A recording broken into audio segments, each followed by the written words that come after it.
So I find it quite funny that we're here in the paddock and Damon wants to go somewhere a bit quieter because he's getting so much attention.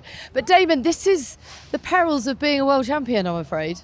Perils, I suppose it's one of the blessings and one of the joys. Exactly. You know, Take it as a blessing. It's very flattering. And by the way, if you don't get recognised at the British Grand Prix, then you're screwed anywhere else. Exactly, yeah. I've been standing out there by the pit straight and there's still thousands of people. They were waiting for Lewis to come out and they saw Lando and they were just cheering and everything. And every time I was there with Jensen, every time we kind of turned around, they gave us a massive cheer.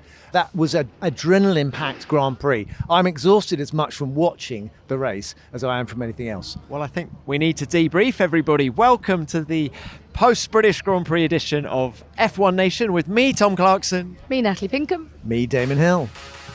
As we get racing again, and Sergio Perez isn't far off Lewis Hamilton because he could make a charge in that Red Bull. Hamilton's going to be under pressure as Leclerc leads Sainz, leads Hamilton, leads Perez into Abbey. Oh, and off the track goes Charles Leclerc as Carlos Sainz retakes the lead. Hamilton and Perez are going wheel to wheel. Perez is ahead of Hamilton.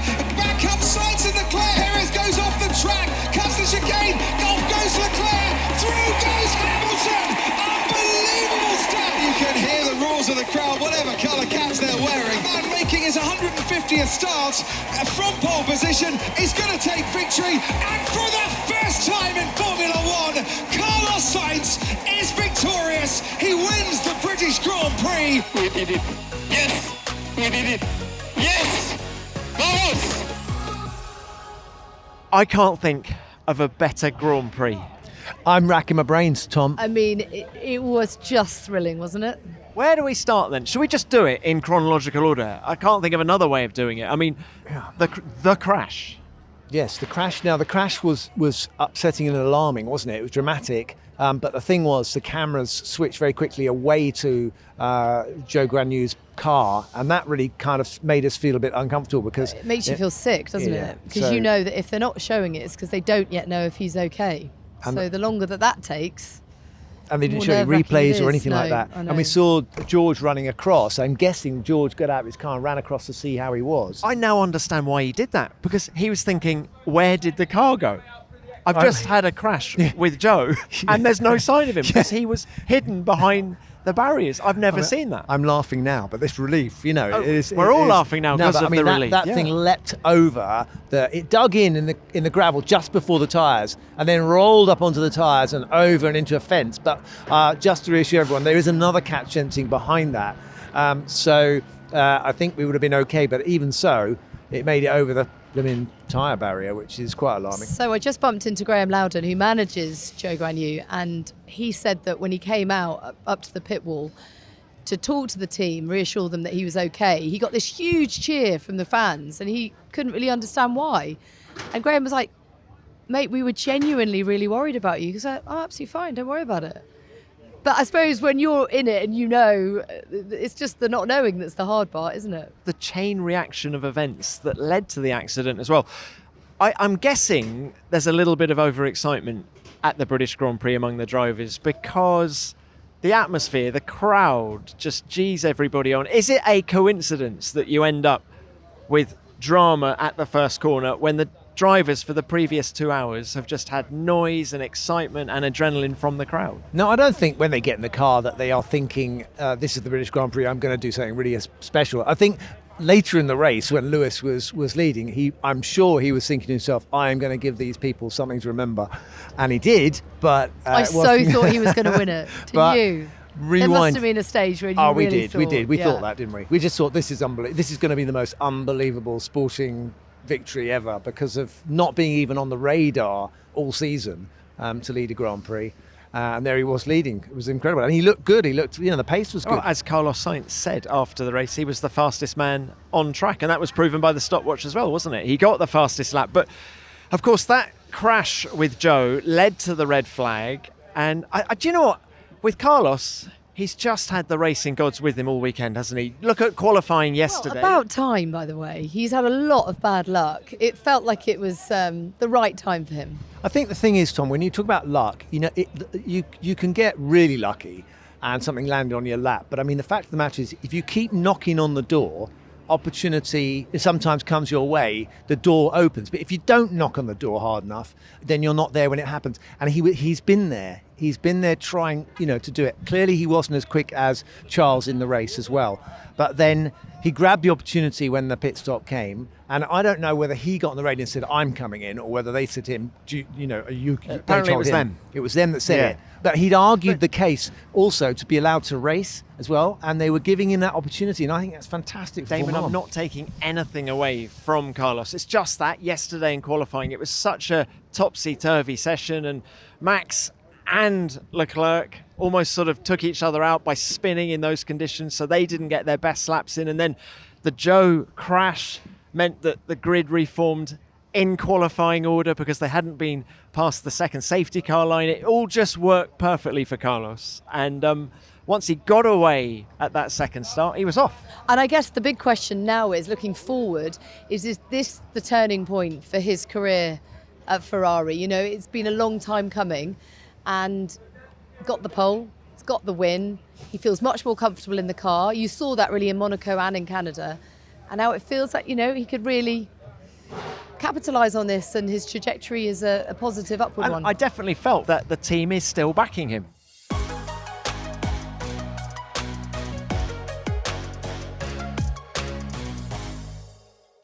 Well, we've moved up to Red Bull and delighted to be joined now by Checo's dad, Antonio. And what a race from your boy. When he tumbled down the order after the contact with Leclerc, we thought, well, that's the race over. And then to come back to be on the podium, his best result, his first podium at Silverstone. You must all be hugely proud. He's a good surprise for me and for Checo. Checo no have idea with me stayed here. I stayed in the grandstand racing green, incredible.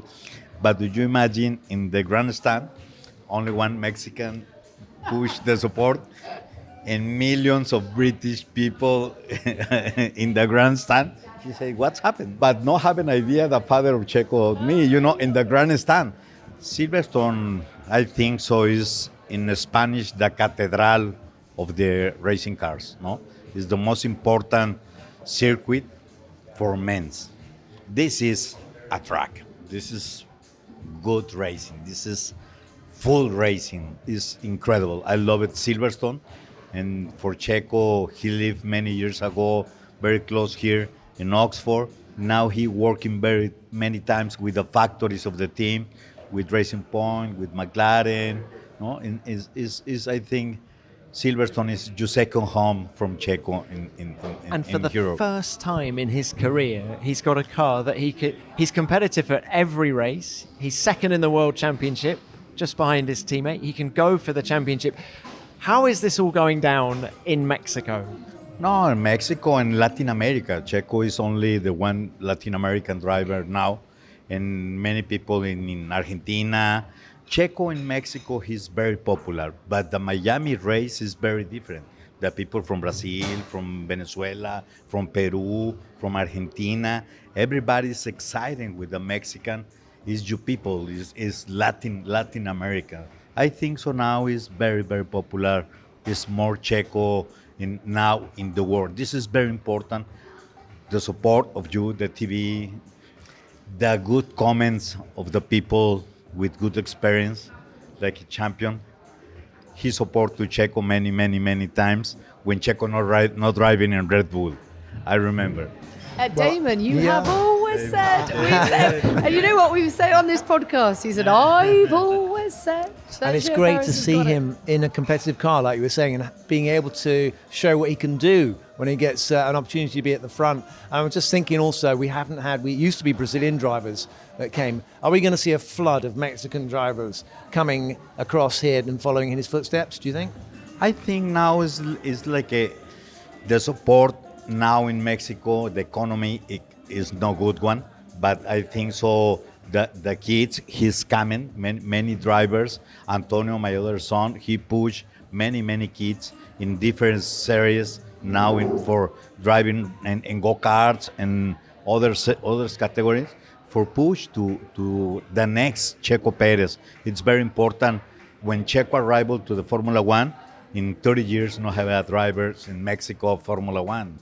He's It's wonderful. incredible. You should be Mexico, very your home. proud. Yes, You've I done a am great job happy with and that excited. boy. No, But he's everybody's also excited. Mexico is your home. Claro que sí. Gracias. This episode is sponsored by Athletic Greens. I started taking AG1 because I wanted to find a more convenient and nutritious way to get my vitamins every day. It's such a small thing, but having to juggle multiple bottles and pills, I'd often lose track of which ones I'd taken. But with AG1, I don't need to worry, because with just one scoop, you're absorbing 75 high-quality vitamins, minerals, whole food source superfoods, probiotics, and adaptogens. Not only does it improve your energy, it also supports your gut health, your nervous system, and your immune system. And it fits into my daily routine effortlessly. I actually look forward to taking it in the mornings because I know I'm going to get a real boost first thing and keep my energy levels up throughout the day. I'll be hydrated and my mental clarity will be through the roof no matter what the day throws at me. AG1 is a small micro habit with big benefits. It's one thing you can do every single day to take great care of yourself, and it's much cheaper than getting all the different supplements, and it's trusted by leading health experts such as Tim Ferriss and Michael Gervais. Reclaim your health and arm your immune system with convenient daily nutrition. To make it easy, Athletic Greens is going to give you a free 1-year supply of immune-supporting vitamin D and 5 free travel packs with your first purchase. All you have to do is visit athleticgreens.com/F1Nation. Again, that is athleticgreens.com/F1Nation to take ownership over your health and pick up the ultimate daily nutritional insurance.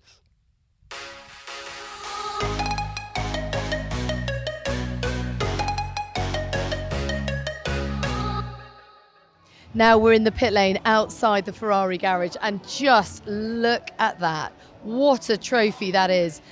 Resplendent in the evening sunshine, and your name, Damon Hill, is already on it. Yeah, it's fantastic. I remember sitting outside Frank Williams' motorhome as the sun is going down just like it is now on a beautiful afternoon, having won the British Grand Prix, and signing autographs and just reflecting on what a great day it was. But I have to say, it was an exciting race that I won, but it wasn't quite as exciting as this one.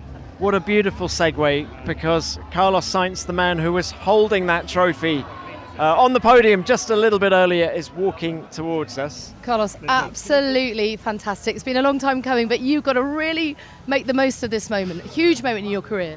Yeah, I'm about to jump on a flight with the whole team. That's why I'm a bit pressed on time, but it's amazing. It's a really, really, really good feeling, especially just seeing how much the paddock is happy for me. Everyone is buzzing for you. It's something Has that surprised you? Yeah, I mean, I know I get on well with people, but I didn't know that people wish me so much good, and this, as a human being, this is something really, really special, and I'm an athlete, I'm a professional, but also a human, and this is super nice to see. Well, fantastic. Very well done from all of us. Well done, Carlos. Mattia Binotto, thanks for joining us. We've just caught up with Carlos. What a huge moment for him and for the team. Yeah, very happy, very pleased. 150 Grand Prix to wait for it. I said now you should not wait for us at 150 before the next pole and the next win. So now very pleased because I think he deserved it. Good weekend. Pole yesterday, win today. And he's a hard worker. He was really working hard to have his very first victory, and finally he got it. Matteo, this podcast goes all over the world, just like Ferrari. Ferrari has fans everywhere. When you win a race, what is the response? When you go back to the factory, you have just like, you're going to Italy next, are you going back to Italy? I heard that Carlos is going back there. So do you have a factory celebration? What happens there? Not really, because in a week time we got Austria, so we got only 3 days to prepare Austria.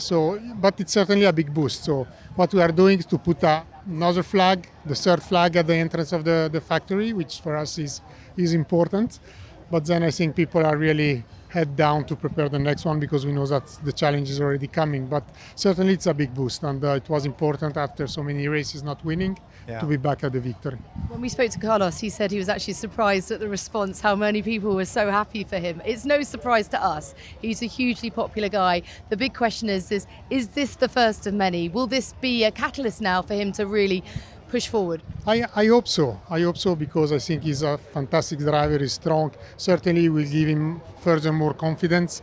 And to have 2 drivers that can win, for us, it's the best we can have. So I was just saying that's the key point here, isn't it? Now you've got both drivers who can win races, and that's a huge benefit in your armory, isn't it? When you're coming to fight Red Bull. I think when one driver cannot win is the other's winning, that's the best you can have. So because somehow you are always improve your probability for the win. So it's important. I know that employing Carlos, he was a stronger racer, scoring a lot of points, and this is what he's proving to be capable of. Really quick question on Charles. He was obviously frustrated at moments in the race. How difficult is that for you as the team boss to manage? Certainly is disappointed as we are, because he was comfortably leading the race. Without the safety car, he would have certainly won, and it would have been important for him, knowing that Max as well got troubles today. So it's frustrating, but it's the way it is, and I think he did a fantastic race. Very big fight at the start of the race with Checo, but then later on as well, after the safety car, he tried to protect and to defend the position as hard as he could, and I think the way he was driving was really amazing. So he's a good kid, he's a fantastic driver. He will have new opportunities in the future. Thank you so much. Thank you for your time. Congratulations. We're going to have a very quick word with Carlos's physio, Rupert. I mean, what a massive day for you guys. Team Carlos. Incredible. I worked with him for 6-7 years, and he's a great guy, obviously very talented, works super hard, and to see it come together like that is fantastic. Really pleased. It's a long time coming, isn't it? It's a long time coming. I mean, I'm not going to hold that against him. I'm not going to, remind him of that. But do you ever get to a point when you're like, is it ever going to come? And now it feels that hopefully there'll be plenty more. You've broken the duck now. I think, definitely, like you said, it's. I think for him at the moment, at this point in the season, it's a bit of a monkey off his back, just that bit of confidence, and I think it will really help now. I think he can push on. He's got that off his back, and hopefully there'll be more to come. You're talking about as if it was out of the blue, and I think it wasn't out of the blue. I think it's been coming for a while. I think he's been in the hunt and in the frame, and he's got the desire. There's no doubt about that. I mean, Charles is a really fast driver, and he's got the jump on Carlos. But I think I think confidence is a huge thing in our sport, and some drivers suddenly find it's another level, and I hope this win will do it for Carlos. That's a really interesting point, actually. What role do you play in keeping his morale high? When he has had disappointments, had a lot of bad luck lately as well. I mean, you're kind of a mentor, a therapist, on top of everything, a best friend. You have to do a lot for him as we travel around the world. Yeah, I mean, it's not just myself. It's obviously his dad. He's probably more the mentoring role, obviously, with his motor racing background and being a racing driver. I guess I'm probably more of a soundboard, to be honest. Like, I never go in too heavy or too strong with any kind of line of questioning or that sort of stuff. So I'm really there as a soundboard and there to support him. And when the time is right, you can challenge him, you can ask him the right questions. But ultimately, he's got the talent, he's got the desire, and it's just there to sort of help him along, really. You deserve this victory as well. Congratulations. Is he allowed to have a few beers tonight when there's a Grand Prix next weekend? Are you going to allow him that? 100%. I mean, from my side, definitely. I mean, I know you will. I will, yeah. His sponsor's Estrella Galicia, so a beer, a company. So, yeah, definitely he should have a couple of those. Cheers, Roo. Well done. Fantastic. Jesus Balcero from Diaria AS in Spain. How big is this victory going to be at home? How much have you been asked to write? It's huge. I mean, it's 9 years, almost 10 years since the last one. For some like us, maybe a bit younger, it looked like this may never happen again. And suddenly we have a guy at Ferrari capable of winning races, capable of doing a pole like yesterday, capable of fighting for something more than we expected on the last years. Jesus, is this front page news in Spain? Sure.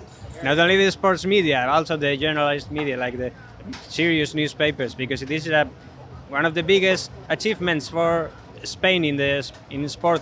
Who is the biggest Formula One star in Spain at the minute? Is it Carlos Sainz? Is it Fernando Alonso?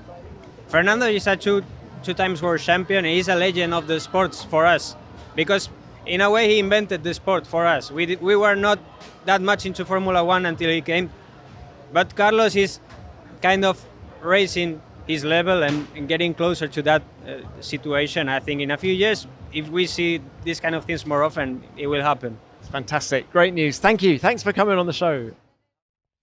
Let Harry's help you level up your skincare game and keep you flake-free and feeling good in the process. Did you know that cleansing and exfoliating before you shave increases the chance of cleaner results, meaning you can say goodbye to ingrown hairs and regular breakouts? Harry's signature face wash is a real game changer. It's a refreshing blend of peppermint and eucalyptus, and it's the perfect way to prep your skin before you shave.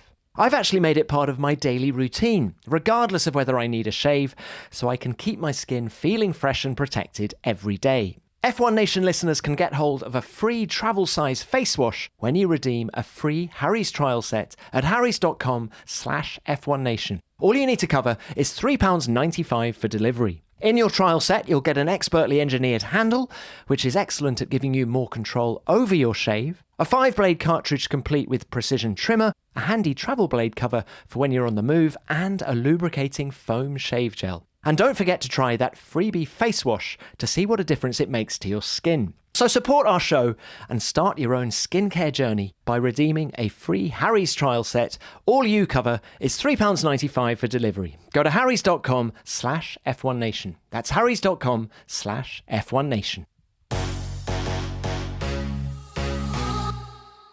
I'm going to try an experiment now, Tom, because I'm going to just show you how loved the champ is. Because I'm going to take you up to the side of the pit wall now, where there is a sea of fans still here, and I'm going to see if we can get them chanting. And that is just for you, Natalie. No. Can we get a chant for Damon? Can we get a chant on the podcast?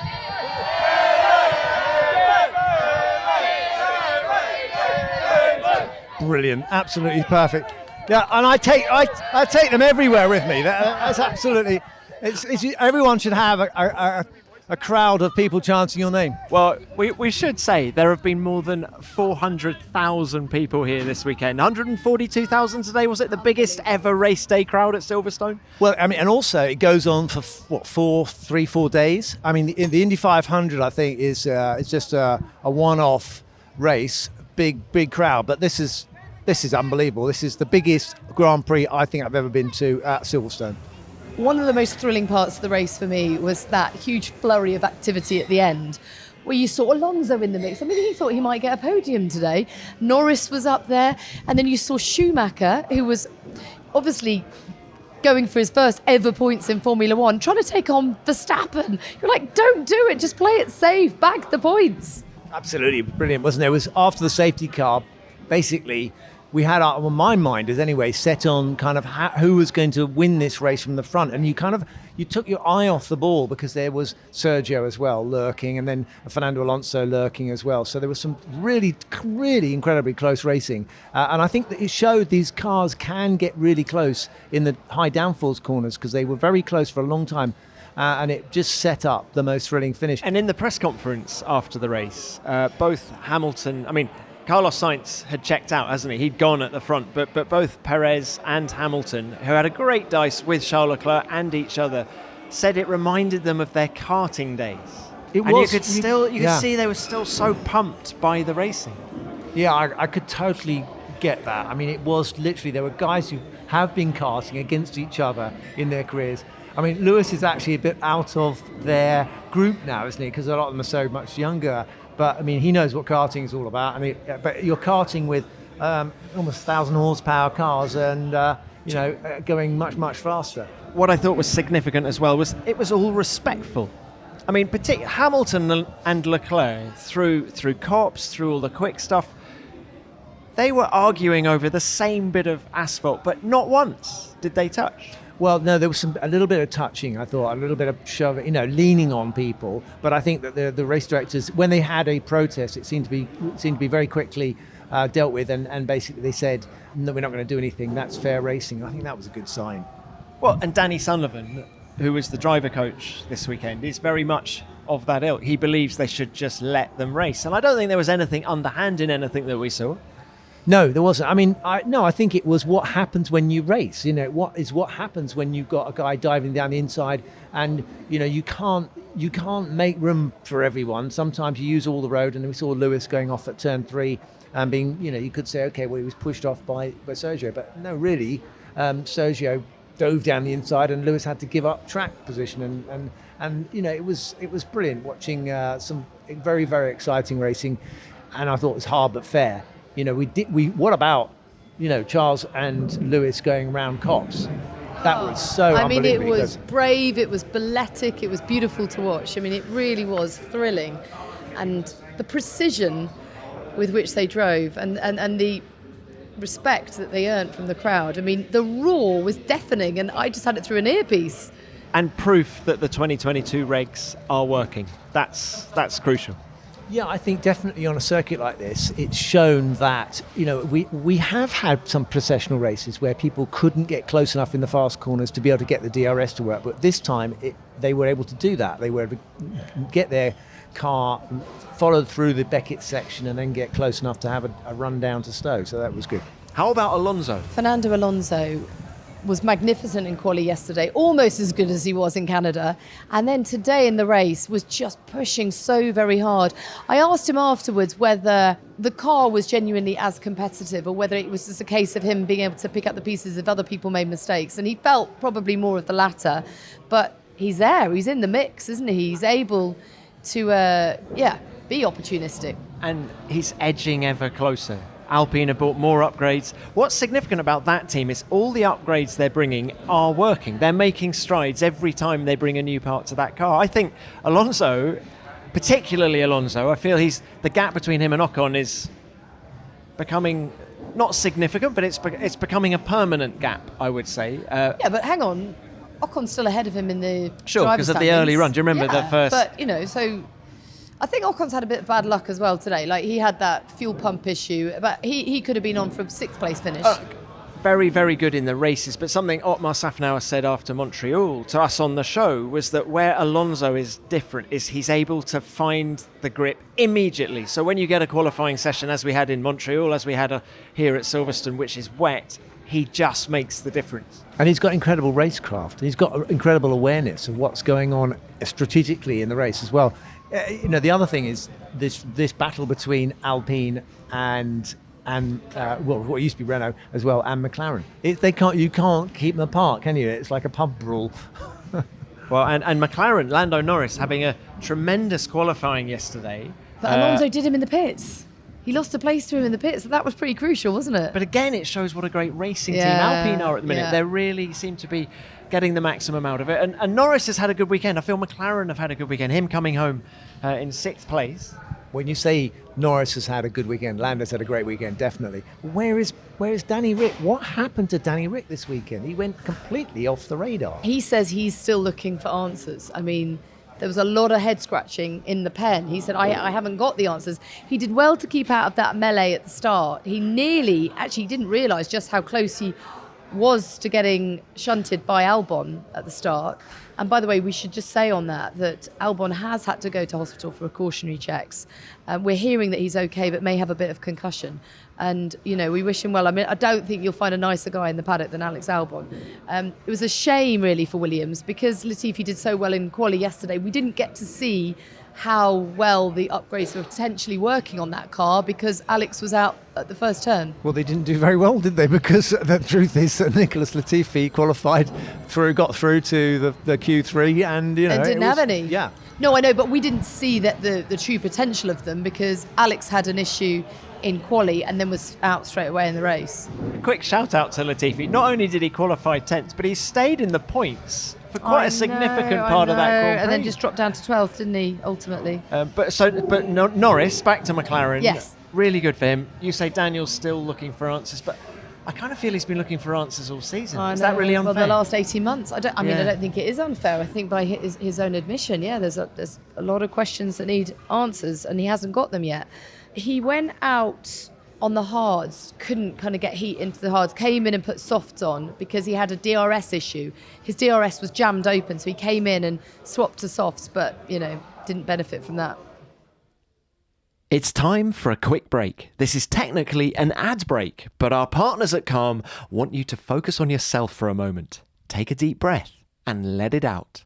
Relax wherever you're holding your tension. It's important that we all take the time to tune in and recenter. Self-care shouldn't be an afterthought, and Calm can help you make it a priority. Daily meditation practice is something that easily fits into your schedule. You can do it anytime, anywhere, and it can help you recharge your emotional batteries. If you want to explore the huge benefits that meditation can have on your well-being, all you need to do is download the Calm app, and you'll find a whole library of guided meditation designed to help you reduce stress and anxiety. I'm a big fan of their curated playlists, filled with tracks to help me clear my head and focus my energy. You'll also find a collection of imaginative sleep stories for both kids and adults, and there's even new daily movement sessions to relax your body and uplift your mind. More than 100 million people around the world use Calm to take care of their minds. Discover what works for you. For listeners of the show, Calm is offering an exclusive offer of 40% off a Calm premium subscription at calm.com/nation. Go to Calm, CALM.com/nation for 40% off unlimited access to Calm's entire library. That's calm.com/nation.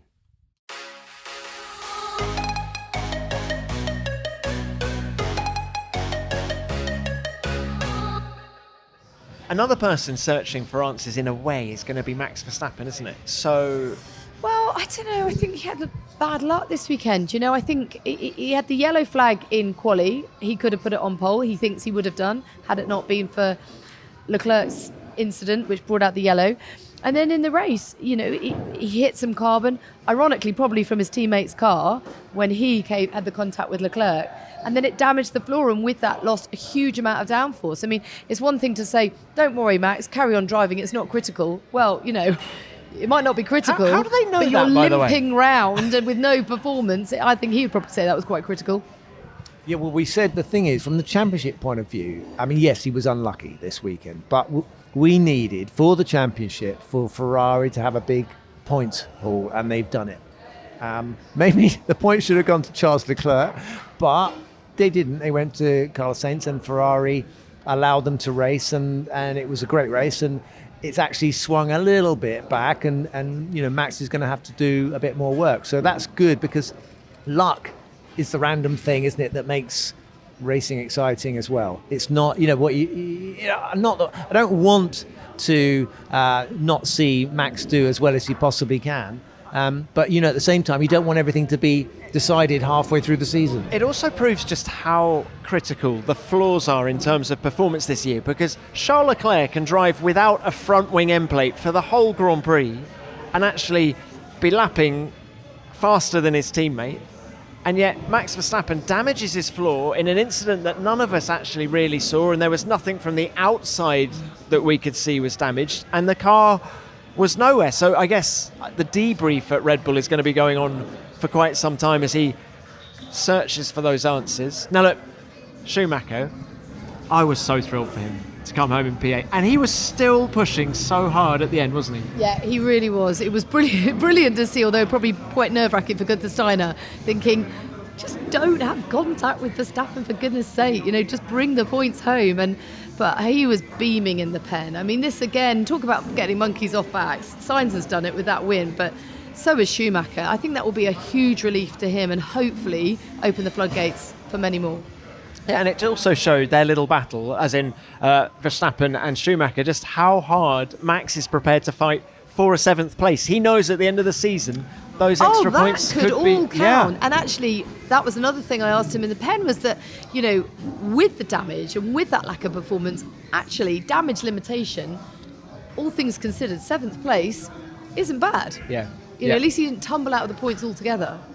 And what about Vettel this weekend? Yeah, well, so we saw Seb driving Nigel Mansell's car. Well, it wasn't Nigel Mansell's car, it was his car, because he'd bought it. So it's actually his car that Nigel won the championship in. I so loved that. It was great to hear. It was familiar car. sound. I mean, imagine, I did 90% of the testing in that car. So that was the sound of my life when it was going around that Renault V10. He got straight on it, wasn't he? He was pushing that thing from... He's probably been taking it for secret laps. Well, he's a current Formula One driver, so he's actually probably quite capable of pushing that car quite well. But he didn't look after it. I thought he might just wave to the crowd on every lap that he did, but the first 2 laps he did, he was on it. focused, not waving to anyone. Well, he was going round Stowe, one-handed waving to them. That was later on. Okay. Well, anyway, listen. He put it on. It was on synthetic. Was it either on synthetic fuel or on green fuel and of some sort? So non-fossil, I think, is the right way to put it. But in the race, talking about green, the green wasn't going too well, was it? Well, it wasn't in Crawley, but good to get in the points. He did a very odd strategy. He went short on the first run, didn't he? He only did 5 laps on the softs. Well, remember, he actually was one of the trigger points of the crash on the first one. He rammed the back of Alex Albon, didn't he? I beg your pardon, of course he did. But then he went very, very long and then had to do a late pit stop, and that put him back a bit. But I expected more from the Aston Martins here. Well, it's a shame. this year, yes, but this weekend, that's a huge turnaround from quali yesterday. I thought that the safety car had benefited him, and he said, I don't know, I don't think so. I think I could have been 7th if it wasn't for the safety car. So what do I know? From 18th on the grid to 9th. And a guy who's had so much success, he's still pushing really hard every lap, and it's great to see. It's the ultimate pace, isn't it? It's the qualifying, and that's what's missing. But I think it proves that he's still loving what he does, and of course he doesn't have a contract for next year yet. And I think everything's pointing towards Seb coming back for more. I think you're right. And earlier in the year, I wouldn't have agreed with you. I feel like he's got his mojo back. Something's changed. Maybe the car has got more potential, and he can see the promise that's hopefully will materialise in terms of regular points finishes. But I think he'll leave here happier than when he arrived. Look, finally we've got Kevin Magnussen in 10th place, double points finish for Haas. They've had a bit of a rough time of recent races. Yeah, and again, quali was massively disappointing for both of them, and so to finish double points finish was fantastic. And it's proof, isn't it, that they're not bringing upgrades to their car. If you just maximise what you have in this new formula of Formula One, the midfield is so close that you can score points. You don't need to keep bringing upgrades and spending lots of money if you're just good at maximising what you have. And Aston Martin are struggling to maximise what they have, whereas Haas today most certainly did. The question is whether they can make quantum leaps. If they get the money, they can't spend it. So, the teams without a full budget, they've got a bit of space, but and if they haven't finished right at the front last year, then they've got a little bit more leeway. But they still need the money to do it and the time. And the time is actually the big problem. It's not the money; it's the time. Do you know why I'm laughing? So I just looked over there, and Antonio, Sergio's dad, was just hugging him, kissing one cheek and slapping the other. Brilliant. And then he's now pointing at us. Look, I know. Look at the smile on Checo's face. It was like Checo was a little boy all over again, and his dad was bring him in for a big hug. Do you know what, though? That just sums up, that view that we're just describing, Pink, sums up, I think, the feeling of everybody after that British Grand Prix. It was just a sensational weekend, wonderful atmosphere, and just what a Grand Prix. It was one of those epic races that we will be talking about probably 20 years from now. Whenever I leave Silverstone, I feel somewhat elated and deflated at the same time. Deflated because I know I've got to wait another year to come back. But this is where my heart is. This is where I grew up. These are the races I came to as a kid. We used to live about 20 minutes away. And this race just delivered on every single level. There was that human element where everyone was genuinely concerned about Joe and about Alex. The relief to hear that they're both okay. And then the great racing that we saw afterwards. And the crowd, my goodness, the crowd. They were, makes me emotional just thinking about them. So just to remind you all, here are the final finishing positions of the 2022 British Grand Prix. Carlos Sainz coming home in first place to take that maiden win in Formula One. Hot on the heels behind him, Sergio Perez taking the 21st podium of his career, with Lewis Hamilton taking his 13th podium here at Silverstone, the last man on the podium. And then Charles Leclerc coming home 4th, Fernando Alonso 5th, Lando Norris 6th, Max Verstappen 7th, Mick Schumacher getting those first points in 8th, Sebastian Vettel climbing from 18th on the grid to 9th, and Kevin Magnussen rounding out the points in 10th place. Thanks for listening. We'll be back on Tuesday the 12th of July to debrief the Austrian Grand Prix. But for now, F1 Nation is produced by F1 and Audio Boom Studios. Goodbye F1 Nation, goodbye Tom, goodbye Damon. See you next week in Austria. Hey, looking forward to that.